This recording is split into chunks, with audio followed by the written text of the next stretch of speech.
Hello, today is Wednesday, March 11th, 2026, and today I'll be reading from the Unitarian Universalist newsletter, devotional, meditation, whatever you want to call it, called Braver, Wiser, Courage and Compassion for Life as It Is.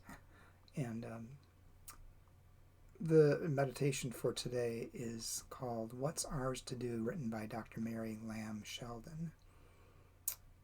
And it begins with a quote from Gunilla Norris from a book, Planning the Day, Being Home. How easily my life becomes a list, a long scroll of duties. And then Dr. Sheldon writes, long ago when my beloved and I were newly dating, her housemate, social worker, black belt, and general wise woman, Kathy Coral, suggested to her a new daily practice. When you're making your to-do list, make two columns, one for you and one for the universe. We were both already inveterate to-do list makers with contrasting styles. My partner's regular and tidy, mine random and as needed. And the idea was compelling to us both. So much in our lives felt beyond our control at that point. From my mother's terminal lung cancer to when we might finally be able to live together. I can't say I regularly wrote it out, but making a second column for the universe became a regular part of my thinking. It served as a way both to name and honor a heartfelt yearning or prayer and to release to the great all what was not within our power. After my mother's passing, when we finally found our wee, adorable, perfect for us first home, it checked off an earnest second column wish of many years. I shared the idea with our daughter some years later, when she was struggling after a painful experience. I taught her the Serenity Prayer. Grant me the serenity to accept the things I cannot change, courage to change the things I can, and wisdom to know the difference. I suggested that making the universe's second column was a good tool for developing that wisdom. That often in contemplating what truly was beyond my control, I could surrender to the universe that which I could not accomplish. Often in the process, I discerned the part that was mine to do, a smaller task for the first column, making my prayer more active. Since then, I have come to appreciate the interplay between the first and second column, what's mine to do and what I leave to the universe. In attending to them both, I affirm what Rabbi Tarfon knew. We are not required to complete the task, yet neither are we free to withdraw from it. These days I often find myself overwhelmed by all that is beyond my control. But when I give over what is beyond me to the second column, I often find the first column part that I can do. And then their prayer. Holy interconnectedness, help us to be steadfast in what is ours to do. Help us to rest in the knowledge that the vast web of being will hold what we ourselves must release. A lot of things went through my mind as I was reading this meditation. One was going back to my days of the Franklin Planner. I don't know if any of you got into that much back in the late 80s, early 90s, but it was a lifeblood for me. Often feeling overwhelmed with all the tasks I had to do at my job at that point in time, and it helped me to keep focus.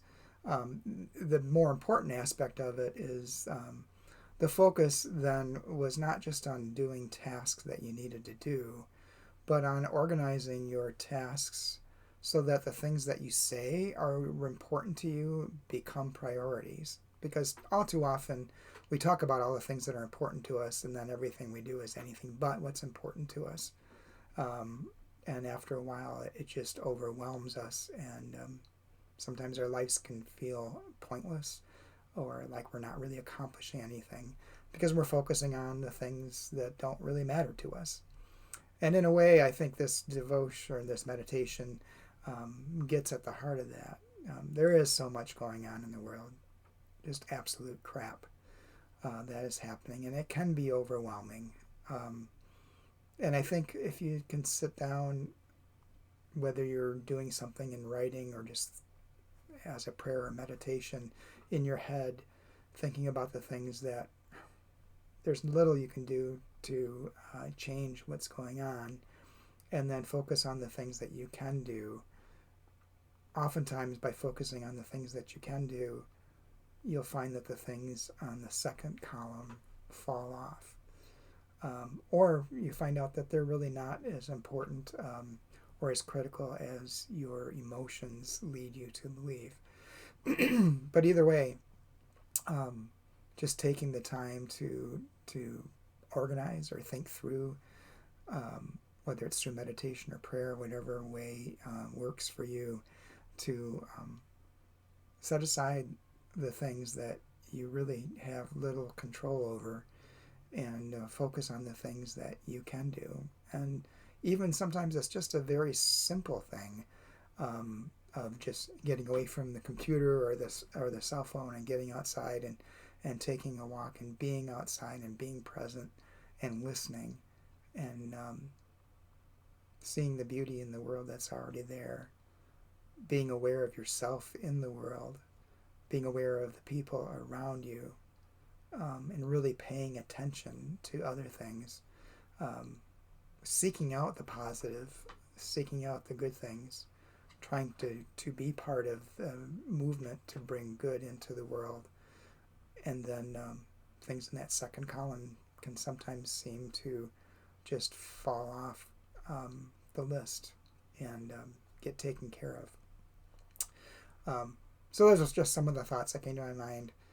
I do like the serenity prayer because it's sometimes there are things we don't think we can change, and we can, and sometimes there's things we really can't change, but we need some courage to change those things, and it takes wisdom to know the difference.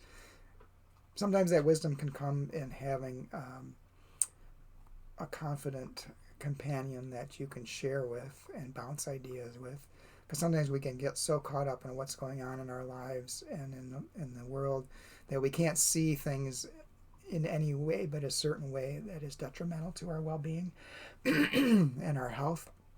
And someone else, sometimes even a professional, can help us see how we're seeing the world and to be able to refocus. So don't be afraid to seek out help, professional or otherwise, to reorient yourself and to help set up your two columns of the things you can do and the things you can just leave to the universe. Anyway, hope that gives you something to think about today, and a tool to use to help you maneuver through these stormy times, and the courage and the wisdom to seek help when you need it most. So take care, and hope to talk to you again soon.